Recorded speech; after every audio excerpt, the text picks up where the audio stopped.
tough issues and provide a biblical perspective to them. The topics we cover are wide-ranging: apologetics, theology, prophecy, creation and evolution, intelligent design, marriage, family, child-rearing, the millennial generation, trends in society, politics, economics, business, religious liberty, the Constitution, public policy, foreign policy, military policy, tensions in the Middle East, abortion, homosexuality, pornography, sexual ethics, media, technology, history, and America's godly heritage.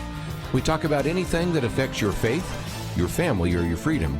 So don't go anywhere, because Point of View starts right now.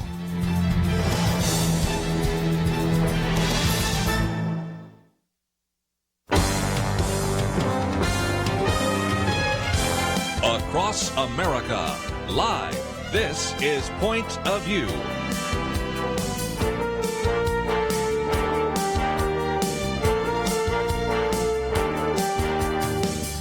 And now, Kerby Anderson. Thank you for joining me. We have a lot to cover today, and we won't possibly get to all of it today, but we'll do our best. Certainly today, Thursday, and of course our Friday weekend edition. But of course, 50 years ago today, Martin Luther King Jr. was killed, and that is something, as the non-millennial, a little bit older around the table individual remembers, and we may get into that a little bit later. Of course, yesterday we had the YouTube shooter individual, a self-described vegan bodybuilder. Over the last couple of days, we've been talking about the immigrant caravan in Mexico, which has been put together by the group that denies the existence of borders, Pueblo Sin Fronteras. And then, of course, we've had the controversy about the citizenship question on the 2020 census.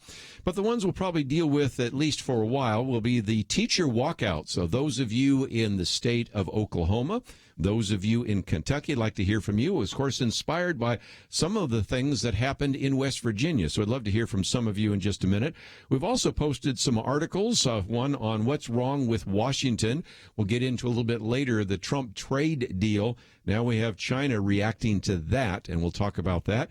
And then, of course, since it is our Millennial Roundtable today, we'll talk about millennials and others that seem to be addicted to their phone and get stressed out if their battery on their cell phone runs out. So we have a lot to cover. We have in studio with us Chelsey Youman, who again is one of the counsel for First Liberty, a graduate of Texas A&M and SMU Law School. And Chelsey, always good to have you in studio. Thanks for having me.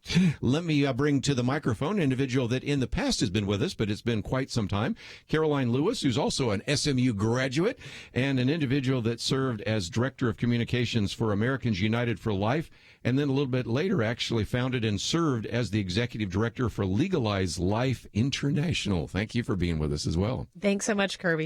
We are going to get into a number of issues, but I would especially like to hear from some of our listeners, because we have teachers that have decided in the state of Oklahoma, we'll just focus on that one for the moment, to walk out. First of all, there was a rally in the state capitol. There was an attempt to come up with some kind of compromise bill that included some various tax increases, but that was not enough. And so, Chelsey, you've got a mother that at least works in the public schools as a counselor, not as a teacher, but I just can't get my head around teachers who are dedicated to teaching students saying, no mas, I'm walking out. What about this? It is no doubt an issue. It's so hard to imagine, perhaps even millions, but definitely thousands of students across the state just not going to school, perhaps for weeks on end, until this can be resolved. So the implications of this are going to be widespread, but I do hope that the legislative members take heed and take note, and that there start to be some really, really big changes passed.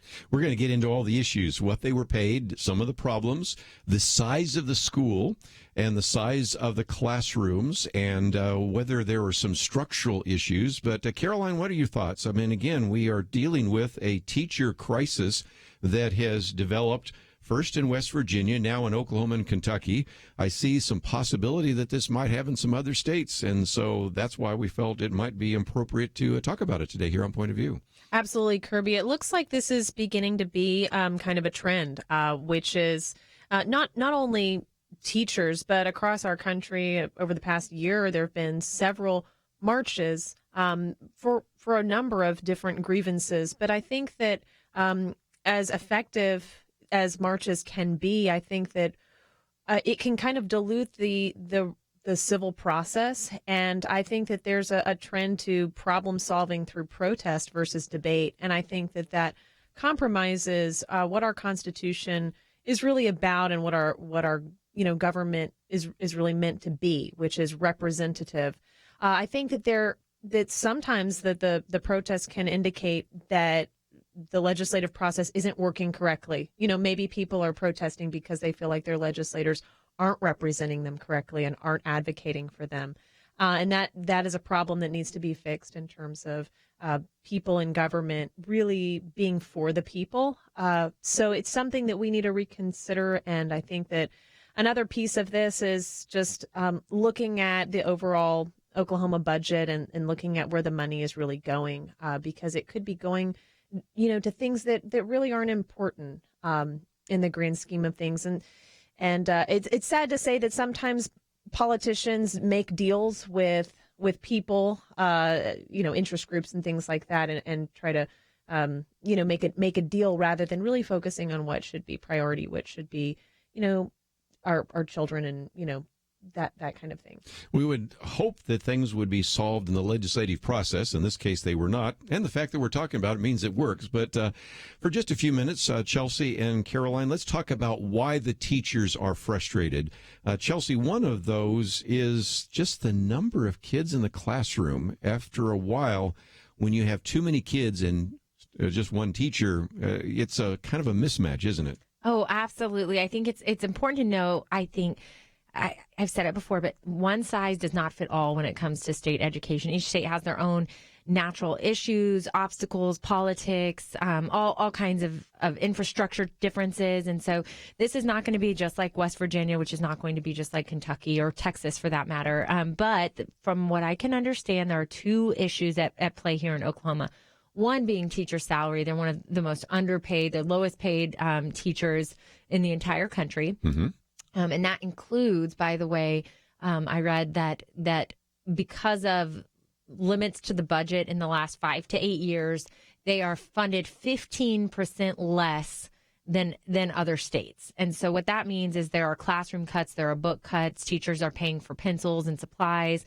And it also means that teachers trained in the universities of Oklahoma leave Oklahoma and they go to Texas and neighboring states for higher paying jobs. The second part of this issue is massive classrooms. I mean, classrooms are ranging from 30 to 40 students each to accommodate for the personnel crisis on their hands in Oklahoma. And again, former Senator, U.S. Senator Tom Coburn, who's been on the program with us before, said we can find $500 million to $700 million if we wanted to. He said that's number one. Number two is the administration cost in Oklahoma education. We have 500 different school districts, he says. And that's a problem, Caroline, because I have no problem spending the money when it gets into the classroom. But when you have layer upon layer upon layer of administrators, that's not going to really help the students necessarily, right? It's not going to help the students. You're absolutely right. And I think that there's definitely room for auditing the structure of the system, of the school systems, and realizing that, over the past, several decades, the amount of administrators has increased, and they're getting paid, and they're not, our money should be going to teachers. Another piece of this is the teachers union and the American Federation of Teachers.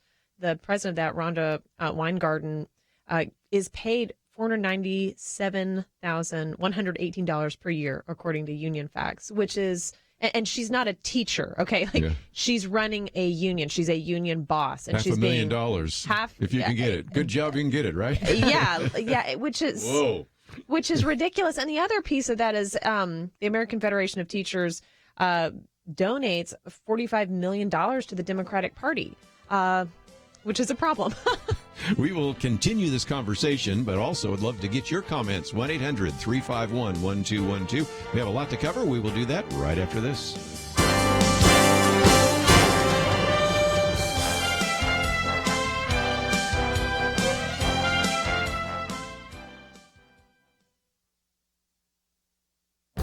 This is Viewpoints with Kerby Anderson.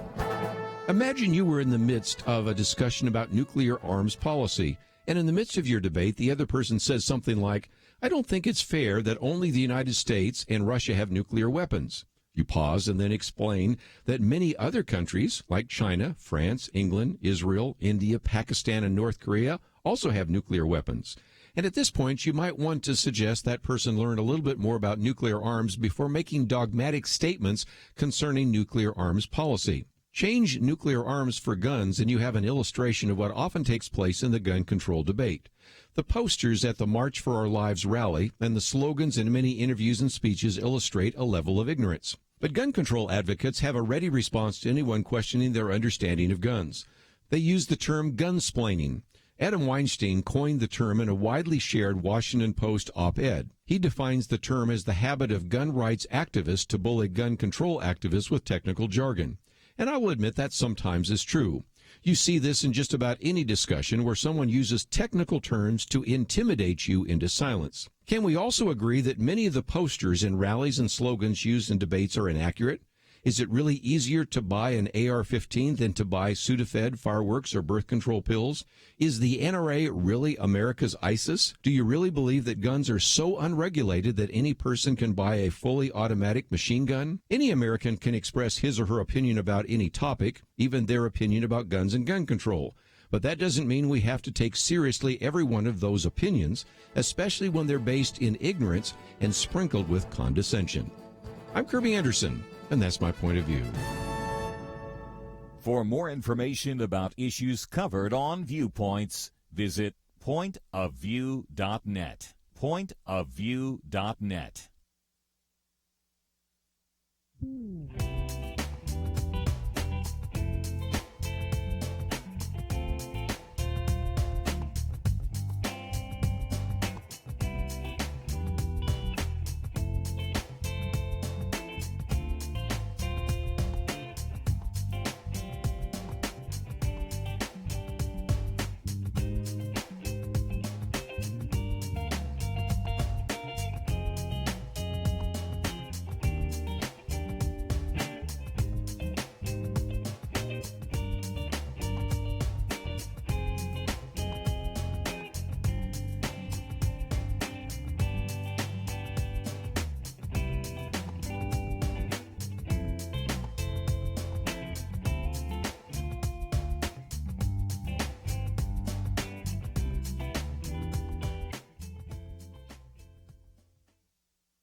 You're listening to Point of View, your listener-supported source for truth. If you'd like to join our conversation, 1-800-351-1212. One of the things we're talking about today is the teacher walkouts, and these have happened, of course, in Oklahoma is the primary focus at the moment, and we have an article about that. Also in the New York Times, it talks about the teachers in Oklahoma and Kentucky, which is a walkout, and really that particular article we've posted there deals with how that might affect the election, and that's one. There's also one from the National Review that looks at this, and back to Chelsey's point just a minute ago, one of the teachers said that when I began teaching, most classes had 18 to 21 kids in them. Now you'll see 36 kids in a class. I've seen kids have to sit on the floor. And the article is written by Mark Wright, and he points out that when classes grow to more than 30 to 35 kids, one teacher told me the job inevitably becomes less about teaching the material and more about just keeping discipline in an overcrowded, rowdy classroom. So I would love to get some of your comments. Maybe some of you are teachers or former teachers. Maybe, of course, all of us are taxpayers that pay for public education. And we've talked about this issue, but, of course, the other issue is it right as a response from the teachers to walk out in the classes? And back to Caroline's comment just a minute ago, you might remember we did this interview. For those of you watching online, you can see I'm holding up the book, The Corrupt Classroom, which we had Lance Izumi on. And his third chapter here talks about fiscal mismanagement. And the example he used the other day, oh, well, he had a lot, but one of them was if you look at the Los Angeles School District, it had declining enrollment. It had all sorts of financial issues. So it went out and actually hired a group to audit what they were doing and found that they had some significant economic challenges in front of them. So then what did they do?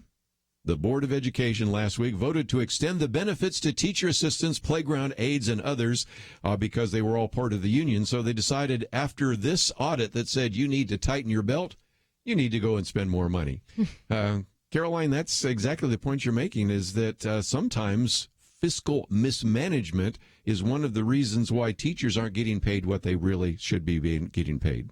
Absolutely. I think there's a concept out there that says, oh, schools need more money. That's why they're not doing so well. And so then they get more money, and what do? They build a big swimming pool, or they put new grass on their football field or whatever. And it's like, that's not really helping. And I think that there's definitely room in this conversation for school choice, for privatization of education, and for looking at the reality that government does not manage money as well as private institutions and private individuals, because the government is not really accountable necessarily to any. I mean, they're accountable to their constituents to a certain extent, but I think schools and some of these smaller schools can do so much more on such a much more limited budget than some of the public schools. So there's definitely room, I think, in this discussion for looking at that. Let's talk about the unions for just a minute. By the way, if you want to also watch this on YouTube Live, I noticed that we already are getting some comments, and one of those from Ree said, well, a lot of parents are college grads. Let them teach. Change up the structure a little bit.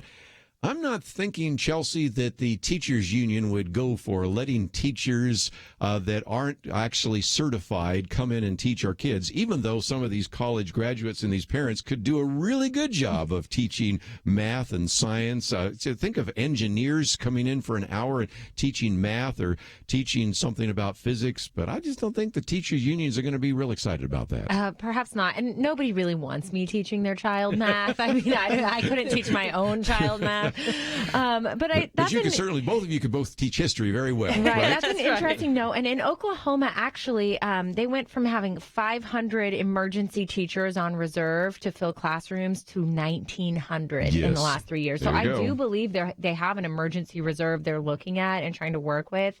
There's a couple points here that, literally and metaphorically, Oklahoma's not an island. They're not alone. There are 50 other states we can look to who have school vouchers, school choice, other options, and to see the impact those have had. It's my understanding that states that have passed school choice and school voucher, that they've actually had a lot. The competition has brought a lot to public schools. I think a lot of people just think, oh, well, that's just going to benefit, private schools or the rich kids. But the truth is, public schools have found higher grades, higher test scores, better performing teachers in an environment of competition. And then the other note is former Senator Cogburn out of Oklahoma. I thought he had some very telling suggestions when he said our budget right now, we do not have to raise taxes to accommodate teachers and increase salaries. We have $500 to $700 million we could find if we really take a hard look at our budget and manage like government should and really manage. The problem is, even a bill that was passed was vetoed down that would require transparency for the budget. The Oklahoma Republican, governor, she vetoed that bill and didn't want a lot of oversight. And that's the first issue I think you start with is, what are the resources we have now? No Republicans ever want their taxes raised. That's understandable for a lot of reasons. But with the budget we are working with, how can funds be reallocated, reorganized, restructured in a way that makes sense to meet the needs of our citizens, which they have a duty to do? Obviously, we've got two issues. One is you just alluded to what you can do right now. But long term, let me come back to you, Caroline, for just a minute, because that's the issue of school choice. Matter of fact, that's the subtitle of this book that we talked about here: Bias, Indoctrination, Violence, Social Engineering, by the way, Fiscal Mismanagement, Show Why America Needs School Choice. If you're the only game in town, if you have a monopoly, which public education sort of thinks that it has, the motivation to clean up your, all sorts of things, your finances, hire the best teachers, fire the least effective teachers, there's a lot less incentive when you're the only game in town. But as soon as you have school choice, even if it's just charter schools and public schools as well as private schools, all sorts of market dynamics take place, don't they? Absolutely. And it's just, it's just understanding free market concepts, which is competition always creates a better product. Because if there's, for example, if there's only one, like in school, if there's only one game in town, they have no incentive to improve themselves because they will always have a customer because the customers can't leave unless they move. And a lot of parents can't afford necessarily to move to another school district. And so you're locked into your zip code. You're locked into your zip code. Yes. And that's a very antiquated way of dividing things up. People should have choices. And I agree with you absolutely that competition is going to make things better. And I think a lot of people don't want, a lot of people kind of in the public school space are afraid of school choice because they think, oh, nobody's going to come to public schools and then we're all going to be out of a job. And the reality is that choice is going to help public schools get better. And if for some reason that people move away to a different, move to going to a parochial school, Jewish school, a Catholic school, a Montessori school, even a charter school, it's okay. Things change, things improve. And the thing is, our chief objective should not be protecting unions, protecting union bosses, protecting special interest. Our chief aim should be, how do we get the children in our community to the best school for them? That's the chief objective. And when we can filter out all the special interests and all that other stuff, I think that we'll arrive at a really good place in terms of educational choices for the kids. Well, let's take a break and let me open up the phones now and give you a chance to join our conversation. Perhaps you want to leave a comment on our Facebook page, which you certainly can do, but love to hear from some of you as well. 1-800-351-1212. There are some have said, wait a minute, this is an important issue, but this is not the way to protest it, by having a teacher walkout. And so as the one person around the table that's old enough to remember when Ronald Reagan was president, when we had those air traffic controllers that said, we're going to just walk out, he said, don't let the door hit you on the way out. I'm going to fire you, and we'll get new air traffic controllers there. So what are your thoughts about this? How should the states of Oklahoma and Kentucky and West Virginia, understand it's coming soon to Arizona and a variety of other states, what are we to do and how are we to respond to this teacher walkout? What about some of the valid concerns that we've put on the table? Would love to get your comments. 1-800-351-1212. And, of course, when we come back, we'll take some of your calls, but also one of the articles we posted by the New York Times said this is happening in a red state, a very definite red state, Oklahoma. Does this mean that Republicans are in jeopardy in the state of Oklahoma or nationwide? And what about that in terms of the coming election? And why are some of these states so strapped for cash? There's a very good article points out that when you get into things like Medicaid costs and pensions, some of these states are already broke. So they're having trouble figuring out how to pay everybody, much less the teachers. So if you have some comments, 1-800-351-1212. We'll be right back. Point of View Radio has been changing lives for a generation.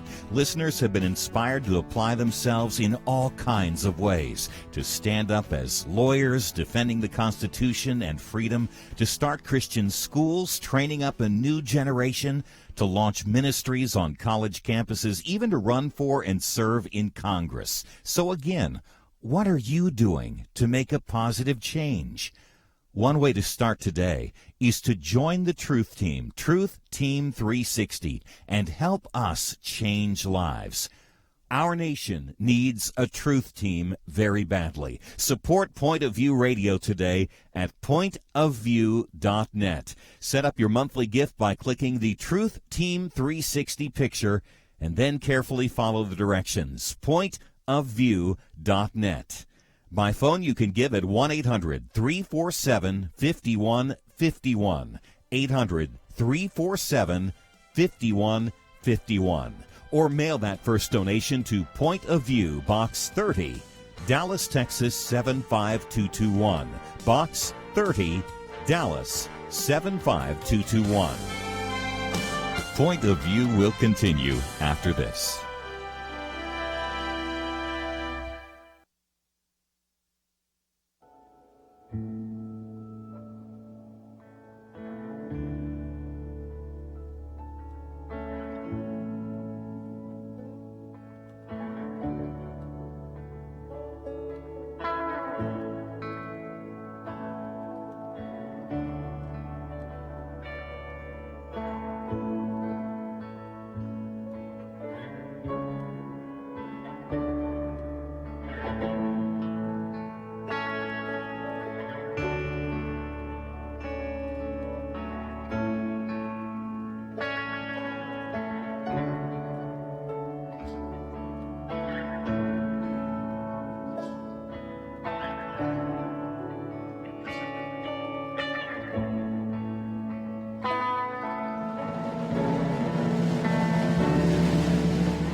are listening to Point of View.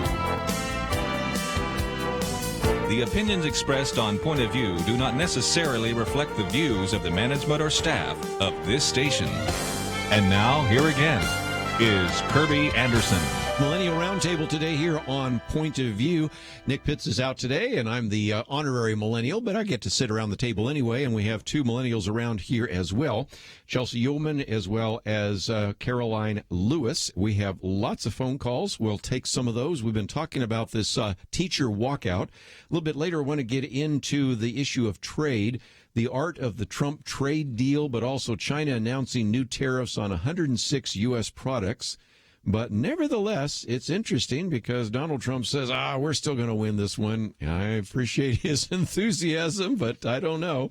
When you're already $500 billion down, you can't lose. We're not in a trade war with China. That war was lost many years ago by the foolish or incompetent people who represented the United States. We now have a trade deficit of $500 billion a year. We cannot let this continue. So we'll see where that one takes us as well. And a little bit later, we'll get into whether or not millennials and a lot of us are addicted to our cell phones. But let's take some phone calls first and see what you have to say about this teacher walkout. We'll go first to Georgia on the Good News Network. Alan, what would you like to add to our conversation today? Yes, Kerby, thank you for taking my call, first of all.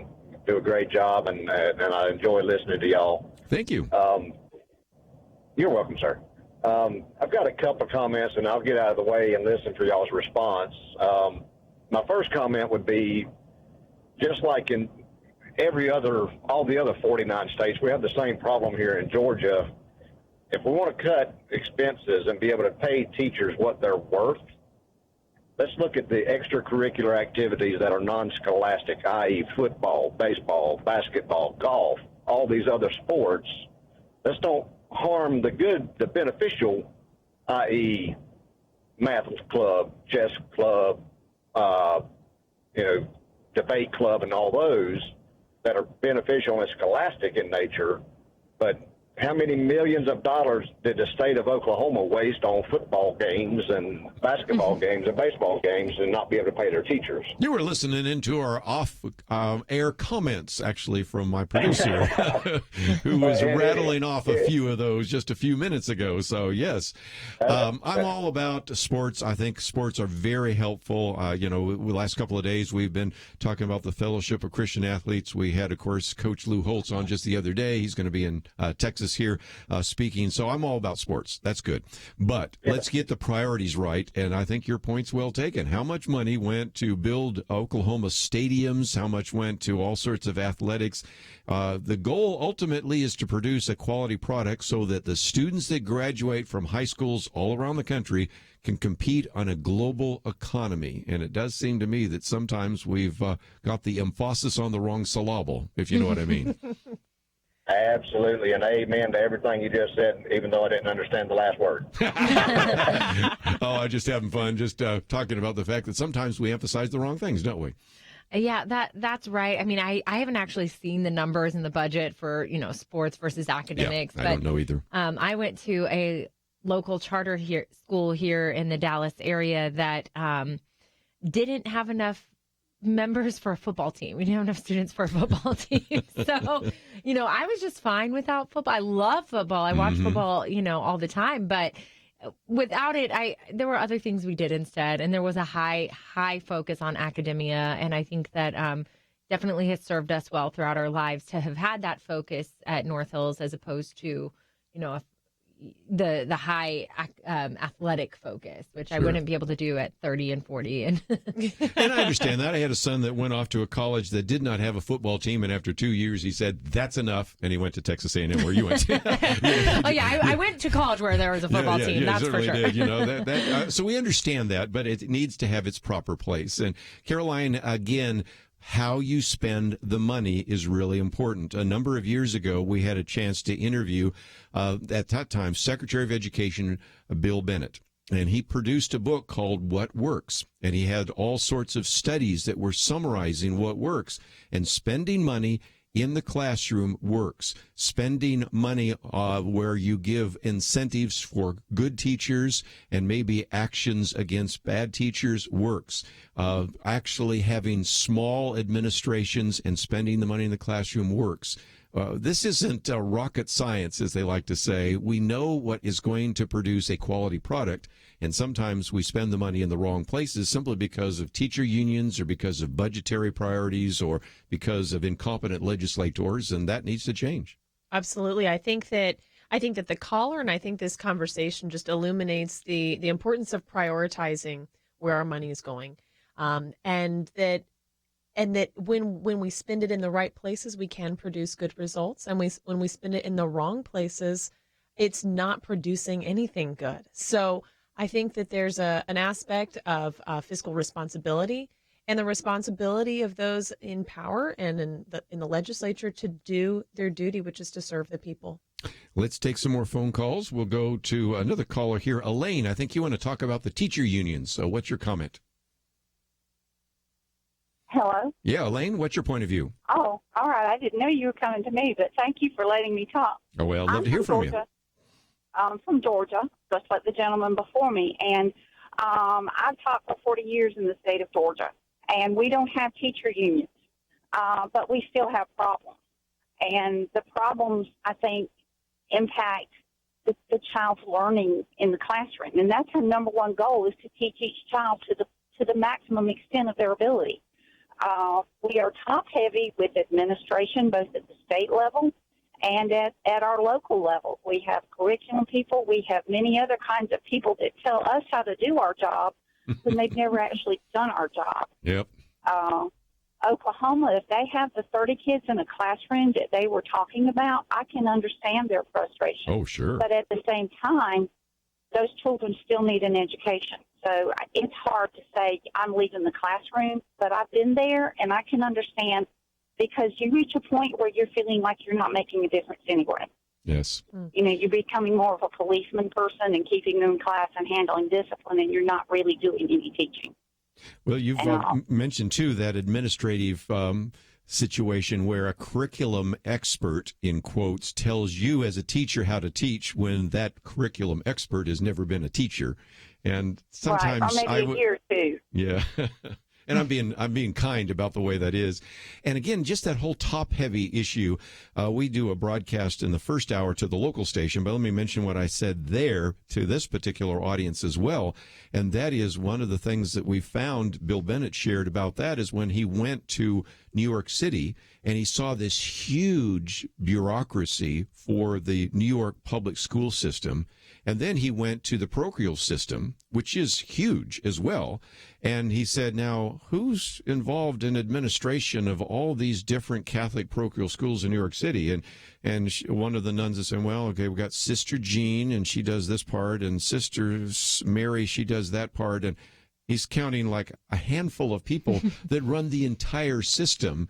And they were producing a quality product from the parochial schools when many of the public schools were not. And so you just have to wonder how many, I'm not down on administrators, we need some administration, but how many administrators are really providing a valuable function in the public schools? Well, as a general conservative principle for me that I adhere to probably is I don't know that larger bureaucracy has ever led to more efficiency and lower budget. That's back to that free market thing you're talking about. I hate to say it that way, but after all, teachers are government officials. Yes. And it's a huge system. It's a huge need. I think we can all agree that children are not social experiments or education are not social experiments. It is a very serious, vital issue. And I can't speak on behalf of any teachers anywhere, but it's an issue that needs to be addressed. And if it isn't, as we're talking about prioritizing in the budget, then let's make it a priority. And it's up to the legislators and the governor to really come up with some solutions that are workable for this situation.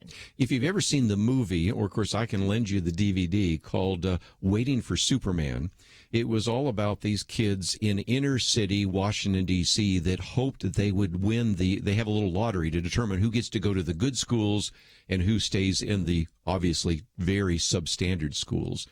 And in the midst of that, they're talking about some other issues. And one of those is that they take you in this place where there's all these teachers sitting around reading newspapers. And what it is these are teachers that are so bad that they don't dare put them in the classroom. They're so incompetent, but they can't fire them. They can't get rid of them. The teacher union makes it almost impossible to get rid of those substandard, and I'm being very kind, teachers. So they go to what essentially is a teacher's study hall and sit there and read the newspaper all day. What a job. Wow. Yeah. And, Wow. and again, you just say, and then they then show you the bureaucracies and other things. And again, it's really just so disheartening because you have these parents, they're going to see if their child could get put in that charter school, which might give them a chance that they would actually graduate with a degree that might get them to a college, or whether they'll be stuck in these substandard schools and have not a chance for their academic future. It's a really sad documentary that came out a couple of years ago. And we have some more phone calls, so we'll take those right after this.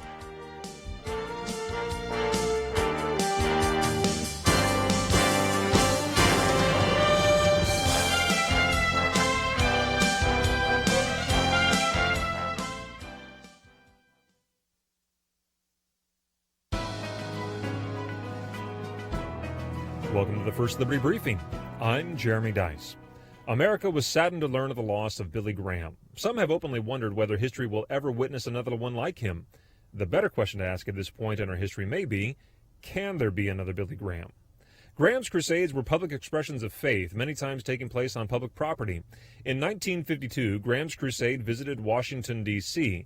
Graham held services on the very steps of the United States Capitol, enlisting supportive government officials to secure the permission needed for such an event. He would go on to preach at dozens of the country's most historic and publicly owned venues, including what is today known as Camping World Stadium.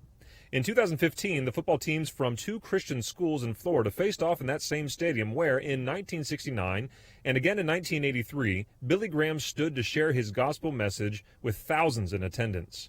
Incredibly, these two religious schools were denied use of the city-owned microphone to pray over the same loudspeaker once used to amplify the disarming baritone voice of Billy Graham as he preached and prayed. If the First Amendment does not protect the right of two Christian schools to pray for 30 seconds over a city-owned loudspeaker in 2015, can it protect the next Billy Graham who wants to use the same public address system in the same stadium? To learn how First Liberty is protecting religious liberty for all Americans, visit firstliberty.org. Students and teachers are being told that prayer, Bibles, and religion are illegal in public school, but that's not true. Learn the facts. Read your free Religious Liberty Protection Kit for students and teachers at firstliberty.org right now. Don't let anyone steal your freedom with bad information. Get your Religious Liberty Protection Kit for students and teachers at firstliberty.org. That's firstliberty.org.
Now, back to Point of View, your listener-supported source for truth. Millennial Roundtable, if you'd like to join us, 1-800-351-1212. Talked about the teacher walkout. We'll take one more call on that.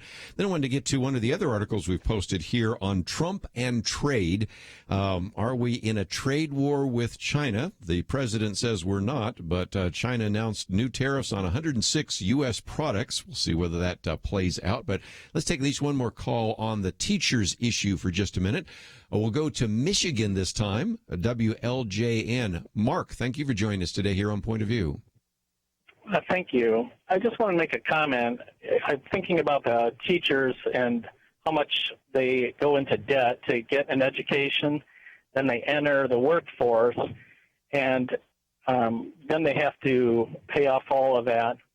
And I'm just wondering about, you probably have more statistics about that, just how the cost of an education in college continues to go up and up and up, and then how that's a factor when they come out to be able to pay that off and find a good job. Well, it's a good point. This is the Millennial Roundtable, and a lot of these teachers are millennials, first of all, because you realize that if you're a 20-something or 30-something, you fit into that category. Those are the individuals who have actually encountered more student debt than any other generation in the history of America. Of course, a lot of that has to do with the skyrocketing cost of college, whether that's an issue or not. And so that's why, again, some of these teachers are saying, look, by the time I pay off my student loan, and I also have to take my meager salary to pay for all the supplies for my particular classroom, I might think about going somewhere else, especially when I can get paid 10, 20, 30% more by just crossing the Red River to go into the state of Texas. Chelsey? That's exactly what's happening. I think the number is just over, the starting salary for a teacher in Oklahoma is just over $36,000 a year. And if you think about what you're saying, like cost of living alone, plus student loan payments, I mean, that could be really crippling to a student or a teacher who is just getting started and setting up their life after college. Well, all three of us can relate to the college debt, can't we? Especially if you go to law school, graduate school, even undergraduate school. It's a major issue, isn't it, Caroline?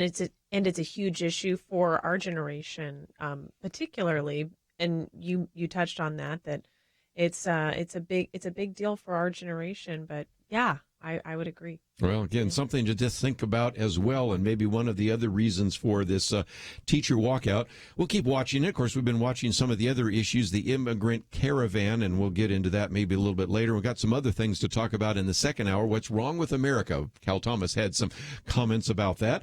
Addicted to your cell phone. I want to talk about that. But just before we run out of time in this segment, one of the articles we've posted is by Stephen Moore. Now, I know enough about him to know he's a big free market, free trade kind of individual, but he at least tried to explain why Donald Trump could maybe be winning on this issue of trade, and that is that according to the president, we are facing a trade deficit of $500 billion or $500 billion.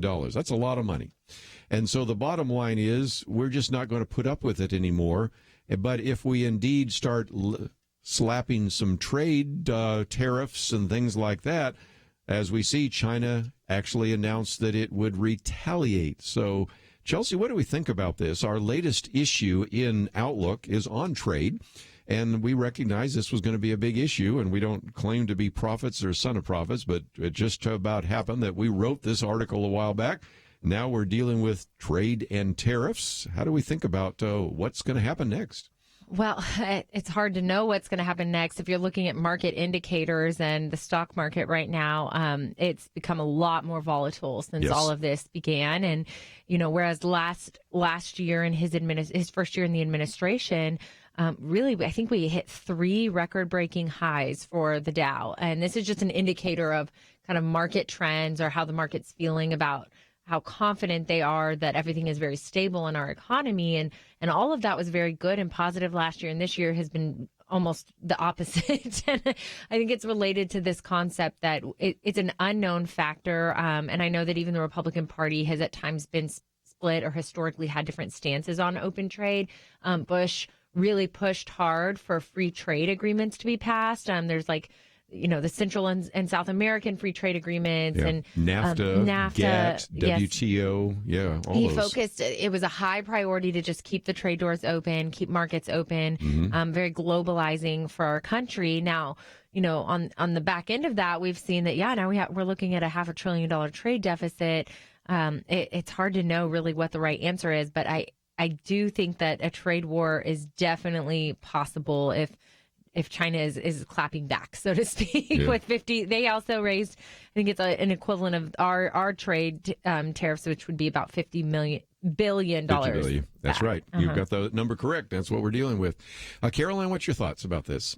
I think that President Trump gets a lot of flack for kind of shaking things up. But the reality is that this has been an issue for a long time. Yes. And he's the first one to really address it in a way that has caused some upheaval. Mm-hmm. So in a way, I commend him for at least addressing the elephant in the room. And I think an interesting statistic, the article that we were talking about and stuff like that, talks about how we've had some intellectual property issues. Right. And the U.S. Chamber of Commerce, the 2017 International IP Index indicates that the U.S. is now in 10th place, which is tied with Hungary, in its protection of patents and rights and limitations, which means that if you have a patent, you would probably be more wise to have it in the UK, Switzerland, Sweden, Germany, France, Japan, Spain, Singapore, or Italy before you had it in the U.S. Isn't that amazing? And that's unacceptable. I think so. That's just unacceptable. And so I admire the fact that he's dealing with this as an issue. I do think that some of the shakeup may hopefully it kind of eases out. But props to him for at least addressing the issue. Bobby Jindal is somebody we've interviewed before. He served 2 terms in Louisiana. He's been a great friend and actually became a Christian because of Campus Crusade for Christ crew. But he wrote this piece, Trump keeps his predecessor's promises. He's not the first to argue for tariffs, border security, and an embassy move, but he's the first one to deliver. So that's one thing. But just before we take a break, Caroline, you're a history major. 2 words. Smoot-Hawley. It seems to me that Smoot-Hawley tariff didn't work out so well back in the 1930s, did it? It didn't. So there is an issue there. I don't know. I'm not an economist, so but the thing is, I believe it was Mises, von Mises, who was an economist. Ludwig von Mises. Ludwig von Mises Yes. said, it doesn't matter what you think about economics, have an opinion because everybody else has had that same opinion at some point. So you can neither be right or wrong. Just have an opinion. Just put it out there. Yeah, we're going to take a break and we'll come back. And again, if you want to talk about tariffs or about teachers, that is fine. But in the next hour, we're going to talk about what's wrong with America. Now, the reason Cal Thomas wrote that is he said almost every time I go to a dinner party, somebody says, what's wrong with America? So then he begins to help us understand what might be some possible solutions. And during this election year, I would highly recommend that you find out where these candidates stand on many of these issues. Most of you are in states that have yet to have a primary. We're in the state of Texas today. And of course, they've had that, but we all will be able to vote in a general election. Finding out where the candidates stand on some of these issues, really important. And if you want to drain the swamp, you need to ask some questions right now. Let's take a break. If you'd like to find some of the articles we've posted on the teacher walkout, Trump and trade, what's wrong in America, and some others that we'll be talking about next hour, it's all available on the website, pointofview.net. Also have a link to First Liberty. Before we're done, we'll talk a little bit more about how you can support that very worthwhile organization. We need to take a break, though. We'll be back right after this. Why should you become a partner with Point of View Radio? Because for decades, this team has made a significant difference in lives and communities across the nation. Because America is dying for lack of biblical wisdom about life and culture. You should give because your gift will make possible cutting-edge information on issues that matter, information you won't hear anywhere else. Why? Because your gift will change lives, because you'll influence our culture with biblical truth, and because you can make a difference for the future. Our nation needs a truth team very badly. Support Point of View Radio today at pointofview.net. Click on Join the Truth Team and choose your level of support. Pointofview.net or call 800-347-5151. 800-347-5151. or mail that first donation to Point of View, Box 30, Dallas, Texas 75221. Box 30, Dallas 75221. Point of View will continue after this.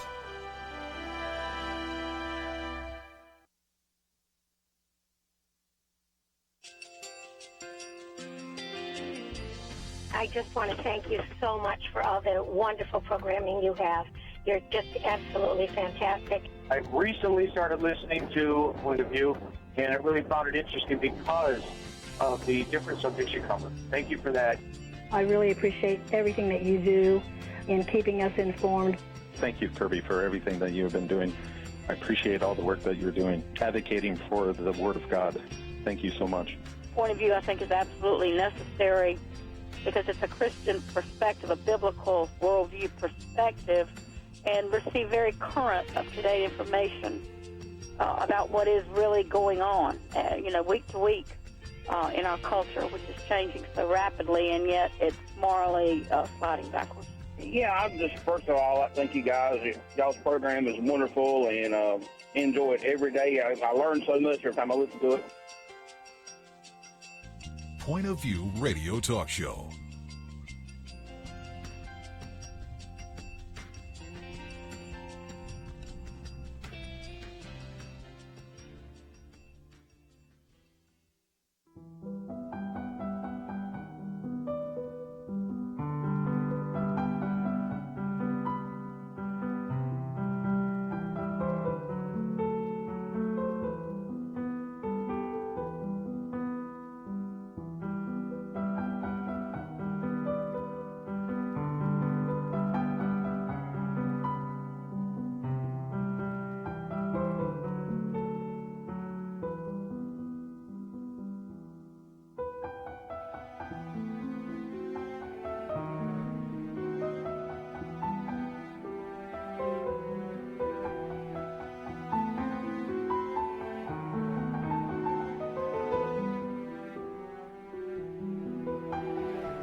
Hi, this is Kerby Anderson. You know, each day we take on the tough issues and provide a biblical perspective to them. The topics we cover are wide-ranging. Apologetics, theology, prophecy, creation and evolution, intelligent design, marriage, family, child-rearing, the millennial generation, trends in society, politics, economics, business, religious liberty, the Constitution, public policy, foreign policy, military policy, tensions in the Middle East, abortion, homosexuality, pornography, sexual ethics, media, technology, history, and America's godly heritage. We talk about anything that affects your faith, your family, or your freedom. So don't go anywhere, because Point of View continues right now.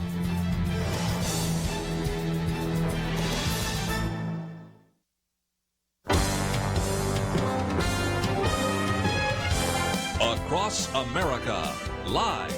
This is Point of View.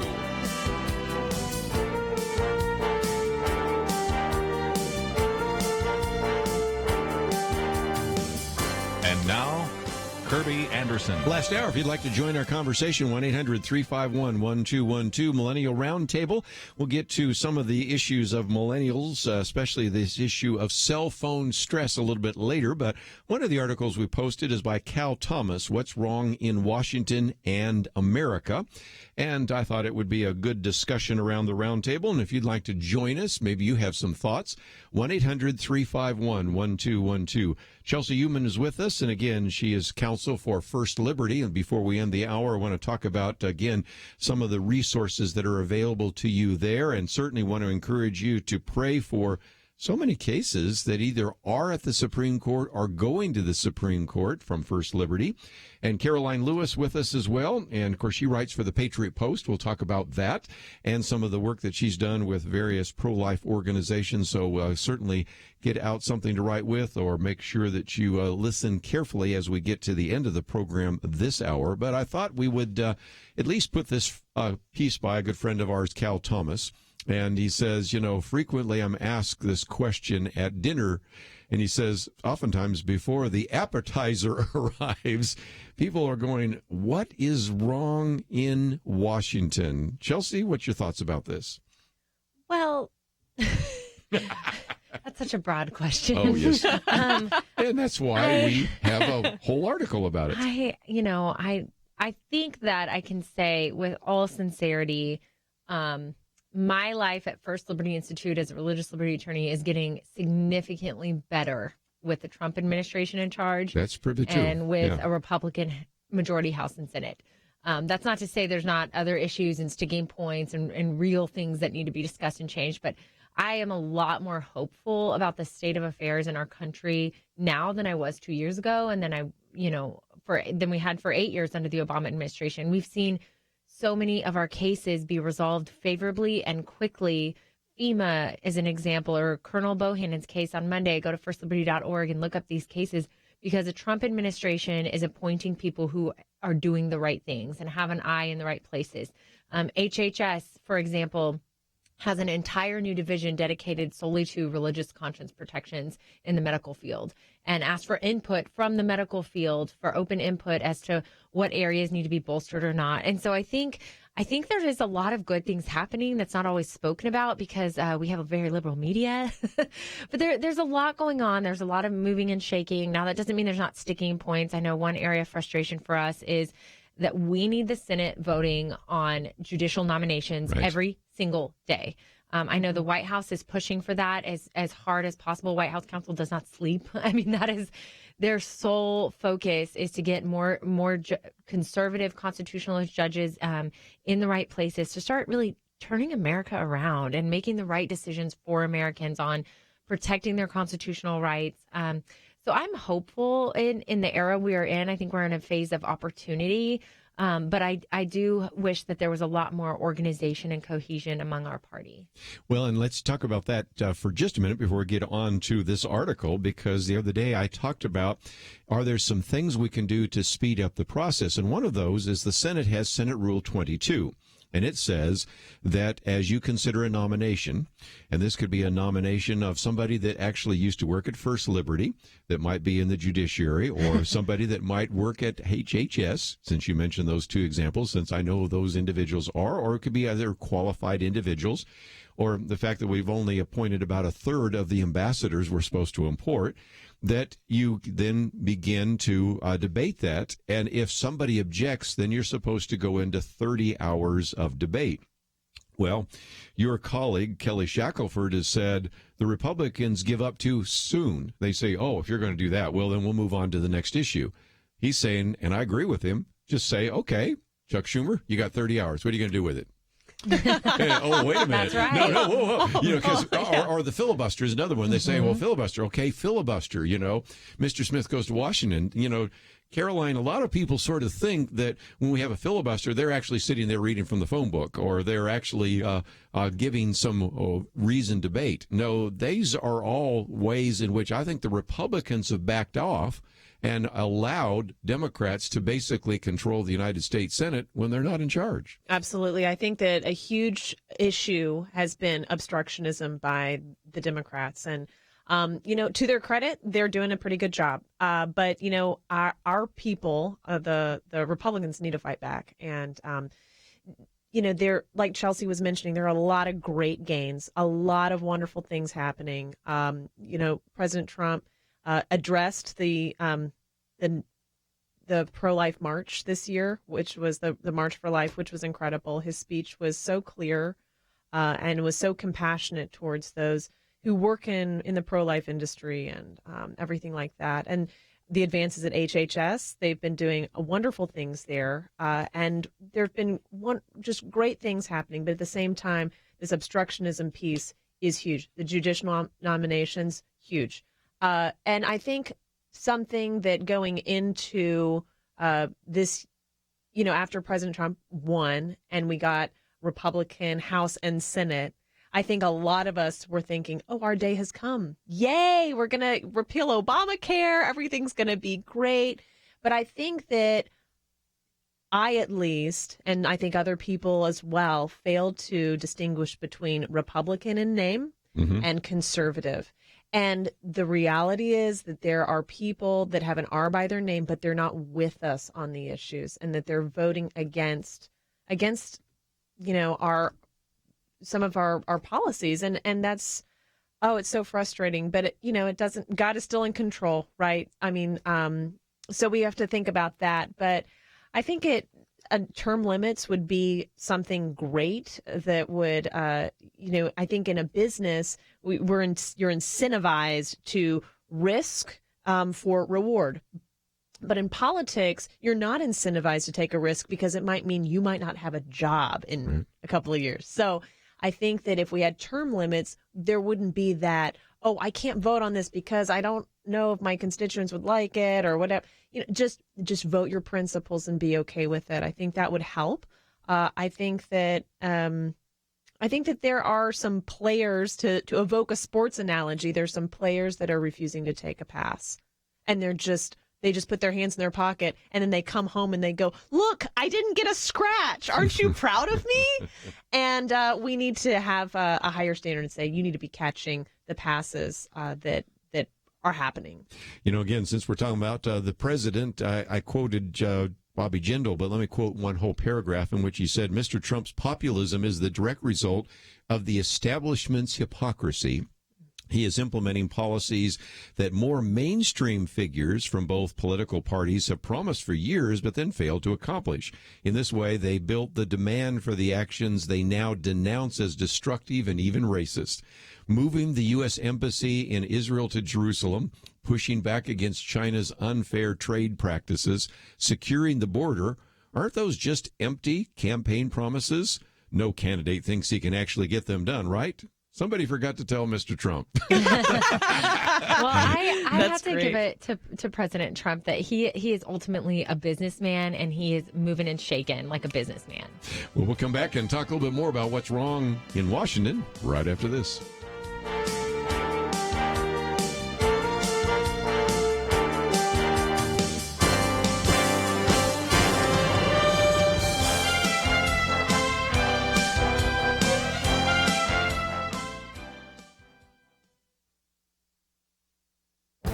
This is Viewpoints with Kerby Anderson. Imagine you were in the midst of a discussion about nuclear arms policy, and in the midst of your debate, the other person says something like, I don't think it's fair that only the United States and Russia have nuclear weapons. You pause and then explain that many other countries, like China, France, England, Israel, India, Pakistan, and North Korea, also have nuclear weapons. And at this point, you might want to suggest that person learn a little bit more about nuclear arms before making dogmatic statements concerning nuclear arms policy. Change nuclear arms for guns, and you have an illustration of what often takes place in the gun control debate. The posters at the March for Our Lives rally and the slogans in many interviews and speeches illustrate a level of ignorance. But gun control advocates have a ready response to anyone questioning their understanding of guns. They use the term gunsplaining. Adam Weinstein coined the term in a widely shared Washington Post op-ed. He defines the term as the habit of gun rights activists to bully gun control activists with technical jargon. And I will admit that sometimes is true. You see this in just about any discussion where someone uses technical terms to intimidate you into silence. Can we also agree that many of the posters in rallies and slogans used in debates are inaccurate? Is it really easier to buy an AR-15 than to buy Sudafed, fireworks, or birth control pills? Is the NRA really America's ISIS? Do you really believe that guns are so unregulated that any person can buy a fully automatic machine gun? Any American can express his or her opinion about any topic, even their opinion about guns and gun control. But that doesn't mean we have to take seriously every one of those opinions, especially when they're based in ignorance and sprinkled with condescension. I'm Kerby Anderson, and that's my point of view. For more information about issues covered on Viewpoints, visit pointofview.net. Pointofview.net.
You're listening to Point of View, your listener-supported source for truth. Back once again, Millennial Roundtable. We want to spend just a little bit more time, if we could, on what's wrong in Washington and America. Cal Thomas's piece is, I think, very helpful to understand that oftentimes these issues surface and resurface only kind of as election issues. He said issues like the poor, for example, those surface maybe when Republicans are in power, but not when Democrats hold the majority. Education, stated goals but never achieved, or how the money should be spent, the environment, climate change, taxes and spending. And the biggest problem, he says, is this idea that government is like this giant ATM machine, or this assumption that government can and should solve every problem. Caroline, you've lived in Washington, D.C. I have as well when I went to Georgetown. And there is a mindset inside the Beltway, but it's starting to leak out into America that just says, oh, well, the powerful people will take care of all the problems. You just send us your money, be quiet, and we'll take care of you because we're kind of big brother or we're the nanny state. And that's a real problem that we have to change even in the millennial generation, right? It's absolutely a real problem. And I think that the nanny state is a huge issue. And we need to take responsibility for our own lives and for what we're going to do. The other issue I think that needs to be addressed with respect to what is wrong with Washington is that Congress is shielded from many of the laws that they make. Case in point would be Obamacare. I think that if the legislators actually had to live like the rest of us, which for some of us, so for me, I was on an individual policy and it was a reasonable amount, per month, and I got pretty great care. It was a PPO plan. And then after Obamacare came through, they canceled all of those plans, and then I was on an HMO, which meant that I had to go to a doctor that I had never met, and I could only go to a specialist if he referred me out. And I thought, this is ridiculous. So I'm on a healthcare sharing program now, which has been a great blessing. But the thing is that people that are in Congress never had to deal with that. And I think that's a real problem, and they should have to live by the rules that they make. I've said before, Chelsey, that one of these campaign slogans that I think would win in any election is, when I go to Washington, or when I go to Tallahassee, Florida, when I go to Austin, Texas, or Albany, New York, or Sacramento, California, wherever I go, I believe that I should live under the same laws as everyone else. And that should be kind of assumed, but it would be so striking, and I think it would be something that the voters would appreciate, because there are so many different ways in which people who are making the laws for us don't have to actually live under the laws that they're making. Well, that is true. And I think, kind of as a technical point or a side point, I don't know how much our listeners will care about this, but, really our majority in the Senate is like 51, right? Right. So if we lose 1 or 2 senators out of the Republican Party, that's our majority. And so I just want to encourage our listeners to not be discouraged in the political process. The answer to this is voting. I mean, the answer to this is using the mechanisms in our civil process at your hands and getting out there in November and not giving the Democrats an inch. Because as we spoke about earlier, they're absolute obstructionists to our causes in Washington. And I think we look and we say, well, we have a majority. Why aren't we getting all this done? And the Democrats are working as hard as they can, even just using some of their some of the local procedures they have in the Senate and the House to blockade really great pieces of legislation and things from moving. And so I think having a stronger majority could only help us. One of the things that's so striking, and Kelly Shackelford has brought this up on more than one occasion, there have been nominees to the federal courts, in some cases circuit courts, other cases district courts, that were actually proposed by President Obama, that the Democrats are actually blocking as well. Yes. You would think that they would sail through. Or Ambassador Grinnell, who is a gay rights activist, who is up for ambassadorship in Germany, who is more a Democrat than he is a Republican. It's amazing to me that he was put forward, but, he actually was on the staff of Mitt Romney. And the Democrats are blocking people that in a different time they would support, just because they're obstructionists of even things and nominees that normally they would agree with.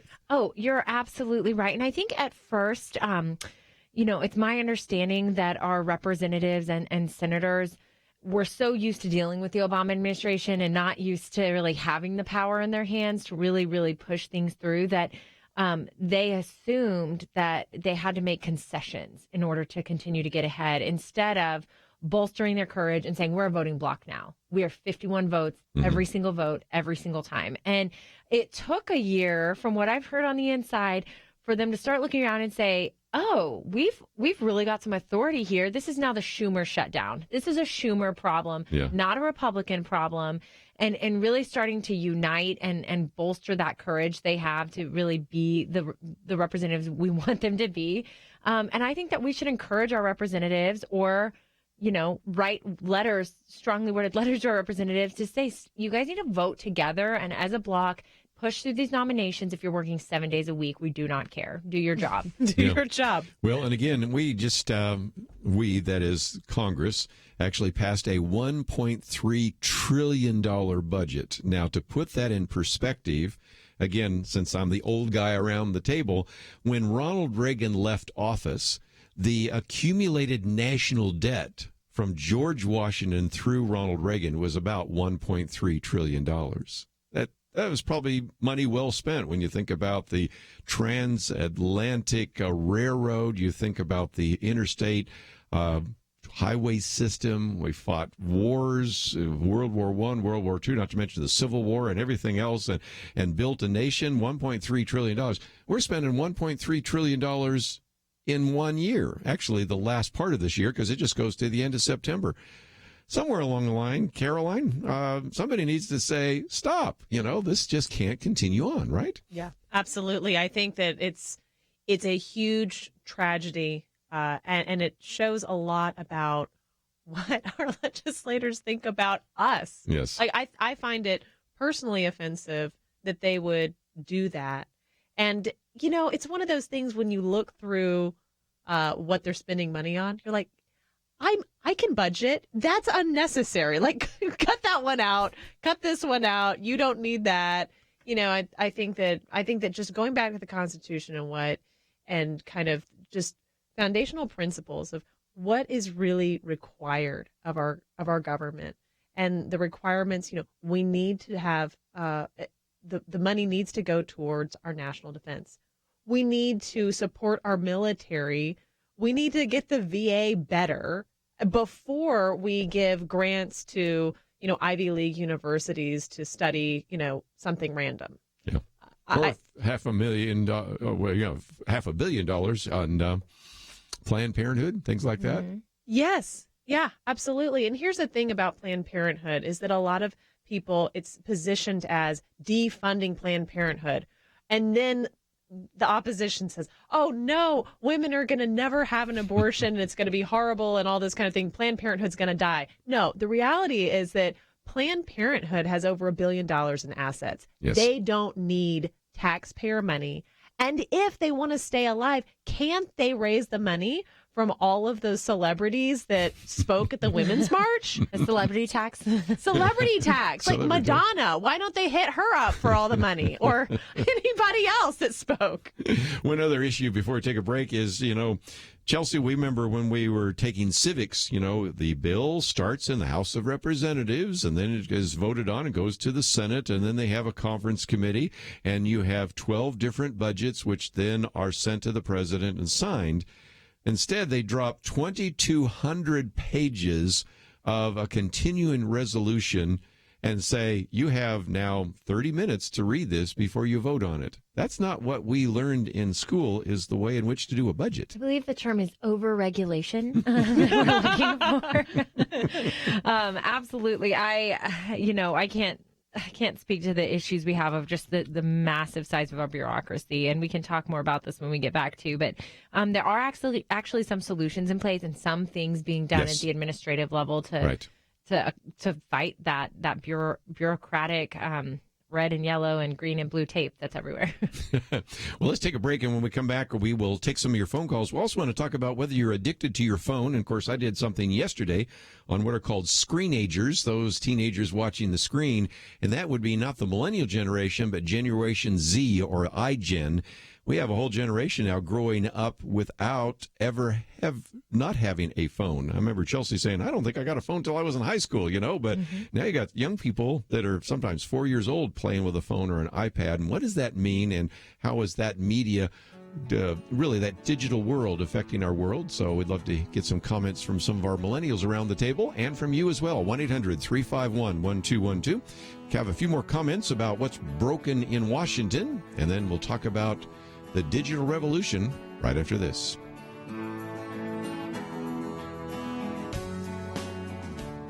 Point of View is committed to spreading the truth, oftentimes a truth that those in political power don't like getting heard. But the only way it can be heard is if our teams stand strong together, if you do what you can to support the Point of View Truth Team. It's having an impact, as we heard recently from U.S. Representative Louis Gohmert. Everywhere I go, I hear people that you have influenced, that Point of View has affected. You have made such a difference, and you rely on people to contribute, and if they don't contribute, then that truth does not get heard. Help Point of View make a difference. Pray and consider what level is right for you. $30, $65, $100 a month, or even more. Please do what you can. 1-800-347-5151, or visit online, pointofview.net. Look near the top right for the link that says Become a Monthly Partner. Join the Truth Team, 800-347-5151, and pointofview.net. Point of View will continue after this.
You are listening to Point of View. The opinions expressed on Point of View do not necessarily reflect the views of the management or staff of this station. And now, here again is Kerby Anderson. Final half hour, if you'd like to join us, 1-800-351-1212. Been talking about what's wrong with Washington, one of the articles we posted. Also one which we called cell phone stress. Are you addicted to your phone? Running out of a battery on handsets causes more stress to people than a job interview or being late to a meeting. You can't make this stuff up. So I have some millennials around the table, but this relates as much to the next generation called Generation Z or iGen or screenagers. But let's take a phone call, which I think relates to both of the topics here, and that is to go to Gregory. Thank you for joining us today here on Point of View. Hello. I just wanted to say that Washington has the American people's hands tied because they keep them so busy with their little toys and tinkering and stuff that nobody can think about the real problems with the world. You know, some of these technology, I don't know if they created the technology, but the technology does kind of distract people, doesn't it, Chelsey? Just a little. Walking down the street is evidence enough, I think. People are really focused on their phones, and I think especially the younger generation, which we're going to get into, they've never really known a world without a phone. Yeah. Let's talk about millennials for just a minute, since it's Millennial Roundtable. Both of you have a similar experience, and that is you weren't until you was in high school that either of you had a phone. Now, when we talk about the next generation, which is called iGen or Generation Z, I did one on the screenagers. This is a generation that has always been around a phone. Those people born after 2000, baby boomers born from 1946 to 1964, baby busters from 1964 to about 1980. And then, of course, from 1980 to 2000 called the Millennial Generation or Generation Y. Then, of course, the later generation, the youngest ones, Generation Z. Well, that's a little bit different. There is a time, at least, Caroline, where you can remember you didn't have a cell phone and you didn't actually go on the internet to find out what people were saying about you, right? Oh, absolutely. And when I was growing up, we had the encyclopedia set. And if we had a question, my mom would say, "Oh, well, go look it up in the encyclopedia." And sometimes my sister and I would say, it's okay. I don't need to know. I don't want to have to look it up.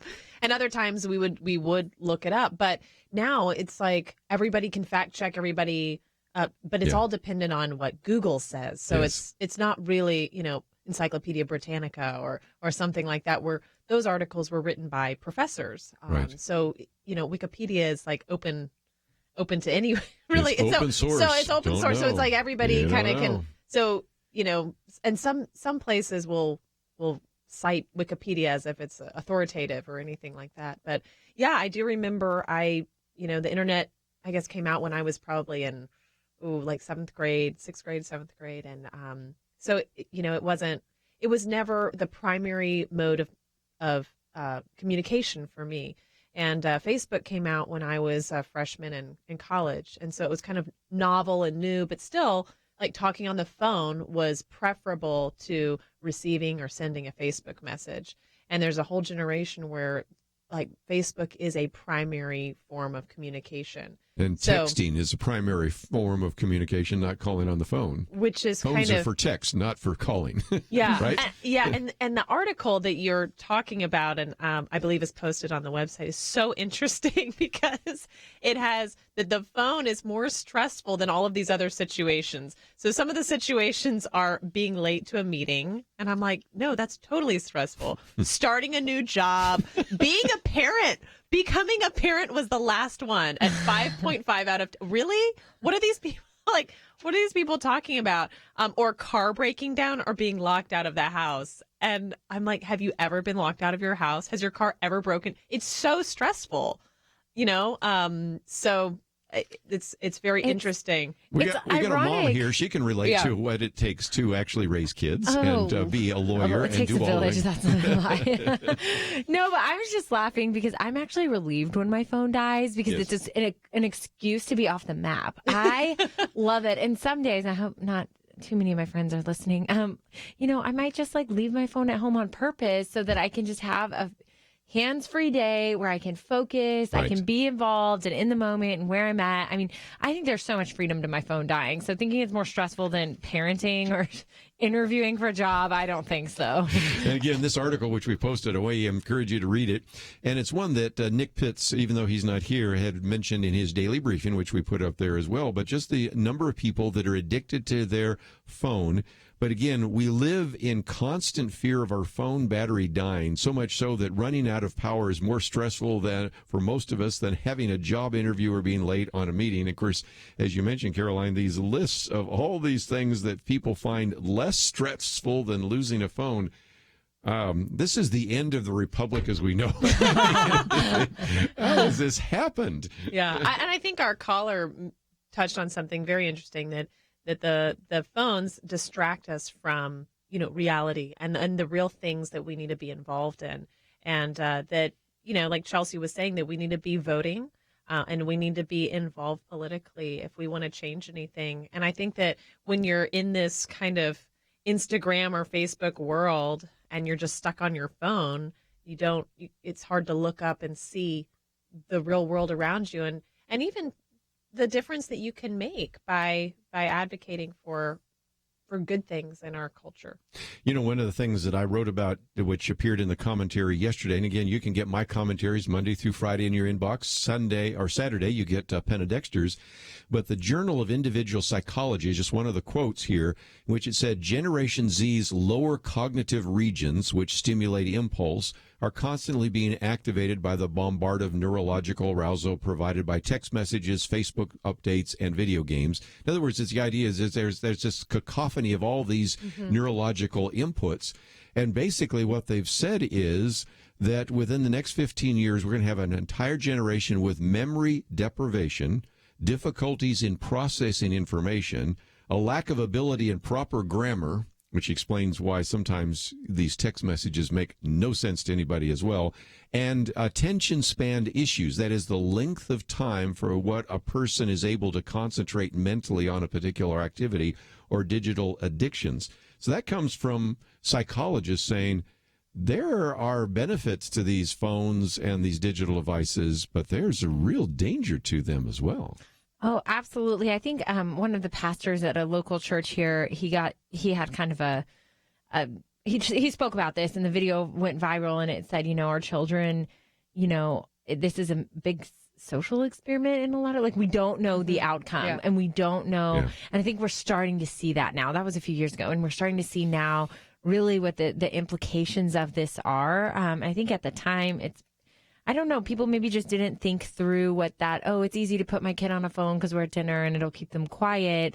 And then they're not really developing social skills or learning how to talk and make eye contact. And my mom, we mentioned earlier, is a counselor at local schools. And she says there's just such a difference in the kids who've been stuck in front of a screen and do video games cognitively and socially than the ones who have not. We know depression rates are higher, loneliness rates are higher. I mean, you name it. It's just not good for you. But on the other side, I think that maybe parents of my generation now, like older millennials, I have to say, are, maybe going to swing the other way and say, all right, now we know some of the repercussions, and we're going to actively prevent our kids from going down that path.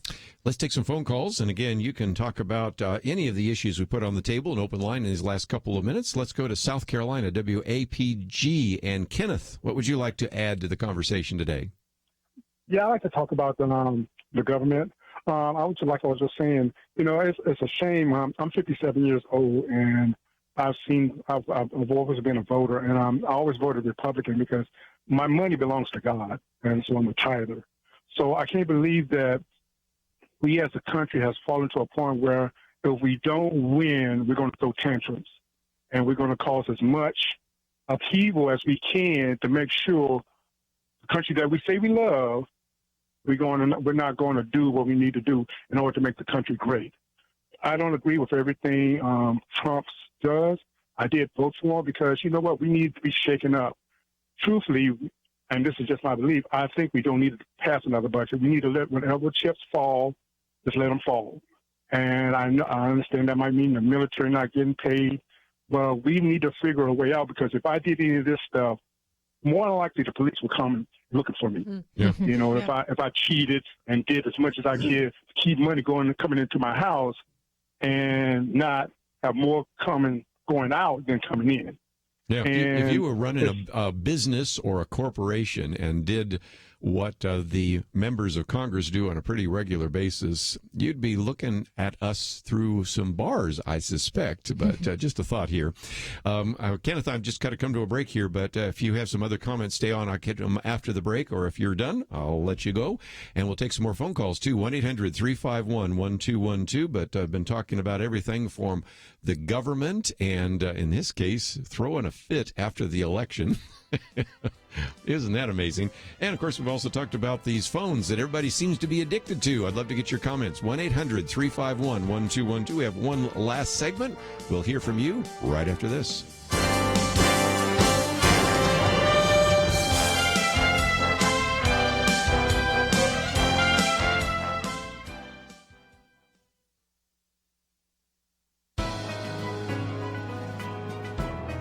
Welcome to the First Liberty Briefing. I'm Jeremy Dice. America was saddened to learn of the loss of Billy Graham. Some have openly wondered whether history will ever witness another one like him. The better question to ask at this point in our history may be, can there be another Billy Graham? Graham's crusades were public expressions of faith, many times taking place on public property. In 1952, Graham's crusade visited Washington, D.C. Graham held services on the very steps of the United States Capitol, enlisting supportive government officials to secure the permission needed for such an event. He would go on to preach at dozens of the country's most historic and publicly owned venues, including what is today known as Camping World Stadium. In 2015, the football teams from two Christian schools in Florida faced off in that same stadium where, in 1969 and again in 1983, Billy Graham stood to share his gospel message with thousands in attendance. Incredibly, these two religious schools were denied use of the city-owned microphone to pray over the same loudspeaker once used to amplify the disarming baritone voice of Billy Graham as he preached and prayed. If the First Amendment does not protect the right of two Christian schools to pray for 30 seconds over a city-owned loudspeaker in 2015, can it protect the next Billy Graham who wants to use the same public address system in the same stadium? To learn how First Liberty is protecting religious liberty for all Americans, visit firstliberty.org. Students and teachers are being told that prayer, Bibles, and religion are illegal in public school, but that's not true. Learn the facts. Read your free Religious Liberty Protection Kit for students and teachers at firstliberty.org right now. Don't let anyone steal your freedom with bad information. Get your Religious Liberty Protection Kit for students and teachers at firstliberty.org. That's firstliberty.org.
Now, back to Point of View, your listener-supported source for truth. Back for a few more minutes, and let me just continue. Kenneth, I think you had another final comment to say, and the breaks that come stop for no one, so I just wanted to give you a chance to make a final comment. Yeah, the only other comment I got is about the screenagers. I read the article, and it's one of the things me and my wife talk about, because that's one of the things we do agree with, is that none of our grandkids got cell phones. If their parents decide they want to buy them, that's fine. Because basically, on the article, from what I've read, basically, my grandkids are going to be a bunch of idiots. Well, and again, my commentary was on screenagers, and again, quoting from Dr. Stephen Finney, quoting from the Journal of Individual Psychology, and some of that. It's a warning, and I think you're really smart, Kenneth, and making sure that your grandkids aren't video addicts, because that's not going to be healthy for them.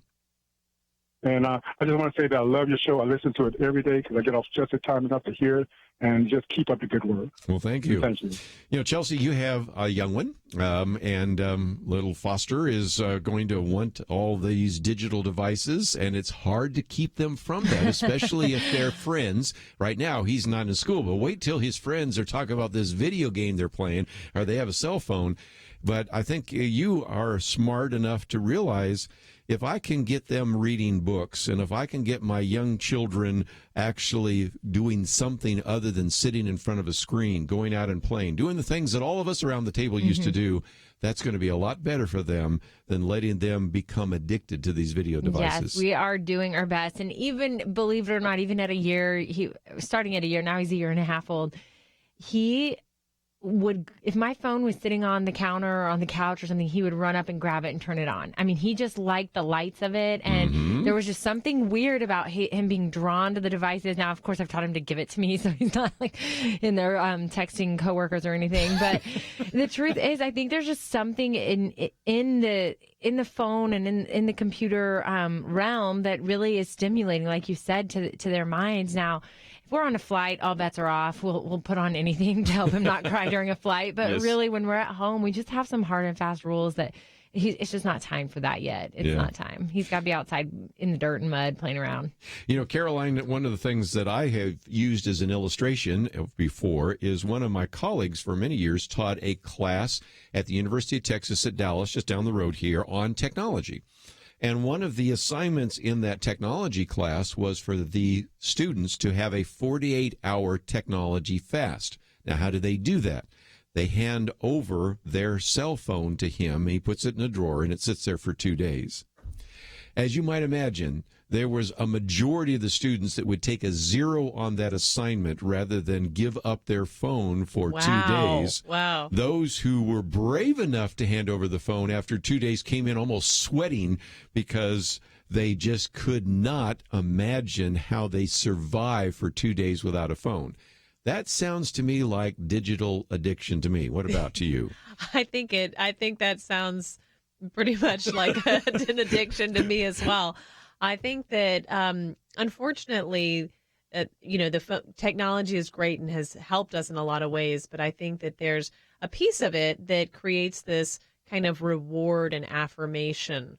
You can post something and people like it, and it's been a way that we've been able to quantify and digitize our friendships, and which is so bizarre.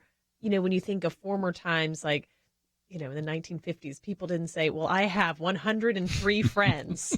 They just lived in a neighborhood and had friends, and they didn't count them, like we're trying to count things with this. And, oh, I have a friend that unfriended me. Like, it's like a big deal, and, life is so seasonal, and sometimes you have friends that you keep up with a lot, and sometimes they move to another country or to another city, and you don't keep up in touch with them as much. But, it's not like every night we're looking in our journals going, okay, how many friends do I have today? Yes. But with Facebook, you really are able to quantify and digitize relationships. But I think that the problem with that is that it compromises true fellowship and true relationship by giving a false sense of connection.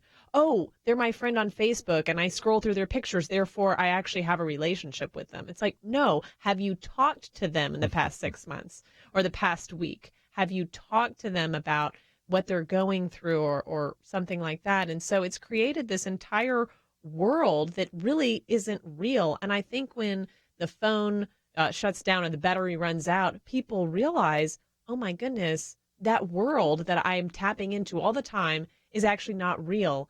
And the world that is real, maybe I don't really have friends. Like and it makes people feel more alone and more depressed about their situation.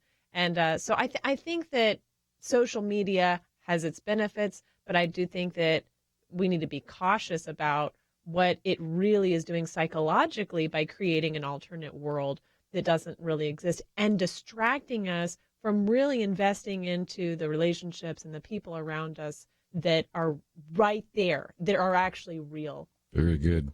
We're just about out of time, and I wanted to mention that First Liberty is a place where people can go to get very good information. If they click on your picture, Chelsey, that will take them there, and, of course, the announcement of one of the many successes you've had. But when people land on First Liberty, what will they find? Oh, well, they will find a whole host of cases where we are defending and restoring religious liberty across the country. So go ahead and peruse through there. We also have resources for really a whole host of situations that you might find yourself in for students, teachers, military service members. If you're a church, organization, or religious school, we also have protection kits for you.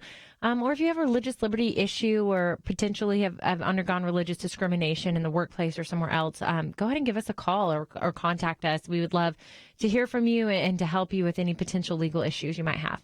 I might just mention, if you're interested in religious liberty, you've been writing a lot of different articles lately on religious liberty, because you've got some that deal with, for example, the Masterpiece Cake case, the Cross case, some of these cases that, of course, are First Liberty cases.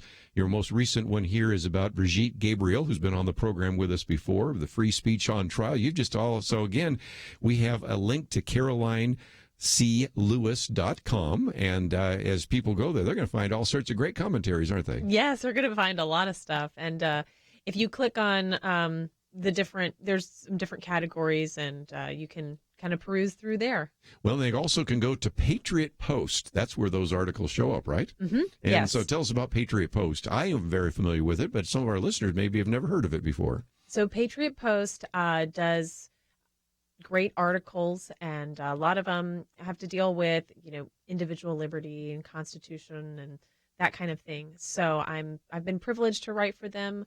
I started in opinion, and now I do news analysis, and so they run my stuff on Thursdays. So if you check on Thursday, I'll probably be on the front page somewhere. But well, I've been getting it for years, but again, that one is very good. And Chelsey, this is a woman that's writing on religious liberty when she could write on anything. It's amazing how many of her articles are on religious liberty, which kind of proves our point.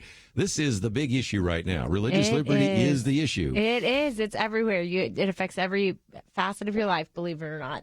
Yeah. And again, be in prayer for many of these cases before the Supreme Court. If people would like to pray for your cases, they can sign up and get your newsletter, Thank you for saying that. Yes, we actually have a prayer list, so you can receive our prayer requests. It'll be like the top 4 issues of the week. We would love for you to be praying over our clients who've really gone through a lot, and our staff, of course. And then the newsletter, you could get that too. I promise we won't junk mail you. Yeah. Well, again, get the update for First Liberty, subscribe to Patriot Post, and then you can read both of your individual articles. And we are simply out of time. We're not out of topics, but we'll cover some of those tomorrow. Well, as a matter of fact, we're going to talk about China's response to the whole issue of trade, and we're going to talk about how to provide leadership for young people. Got a lot of things. And, of course, Friday we'll have our weekend edition with Kelly Shackelford and Penna Dexter. I want to thank Andrew and Steve for their help behind the scenes. Have a great day. We'll see you back here tomorrow, right here on Point of View. Is religious freedom still a cornerstone of the Republic, or has it effectively been crushed by the forces of tolerance? America needs Christians to be informed and as unified as possible, applying God's wisdom to civic life. Point of View can be a key part of a successful mission. I believe in America. I believe God wants His best for us. We can face whatever the world throws at us as long as we stand together. If you have not signed on, please do it now. Support Point of View Radio today at pointofview.net. Set up your monthly gift by clicking the Truth Team 360 picture and then carefully follow the directions. Pointofview.net. By phone, you can give at 1-800-347-5151. 800-347-5151. Or mail that first donation to Point of View, Box 30, Dallas, Texas 75221. Box 30, Dallas 75221. Or call us 800-347-5151. Point of View is produced by Point of View Ministries.